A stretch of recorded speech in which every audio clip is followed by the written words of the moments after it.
Even though he's been able to experience amazing things because of his illness, the one thing that he wanted was a dog. And we weren't keen on having a dog. To say the least. And the three of them concocted and found the dog. Said dog. Yeah.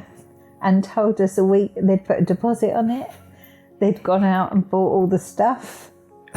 and a week later, the dog arrived. Zane named him Arlo. And he's our memory sent by Zane. Yeah. Every day. Obviously, no one expects to be told their 15-year-old has got cancer. And I remember it as if it was yesterday. We were in Hastings Hospital, and I just broke down. I was just an absolute mess. I was worried because Zane was so quiet, and he seemed probably the most timid of all of the kids.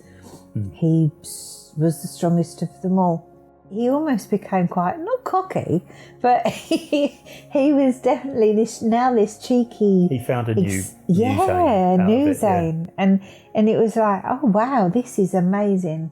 And it was brilliant to see.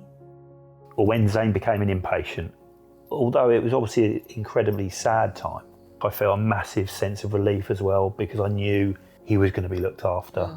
And especially within the first few days of him being there, meeting the majority of the nurses, everyone sort of just took a shine to him. And we could be his family because we knew that everything else was looked after.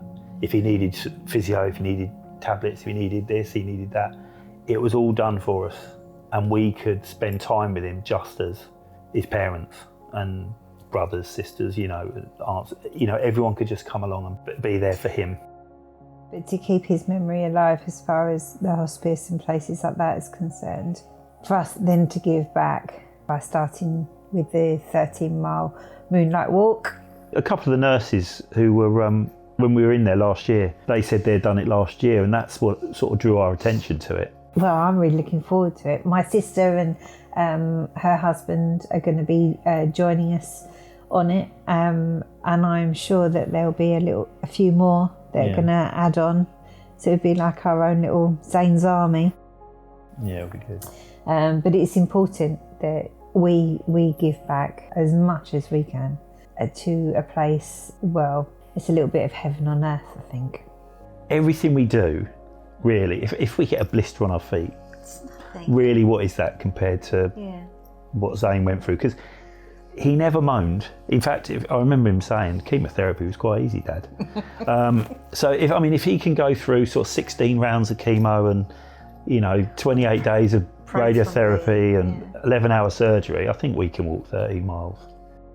Zane was the true definition of making the most of the time he had, and I'd like to think that us as a family, will do that as a legacy to him as well, and make the most of the time we've got. And also, you can live even though you're dying.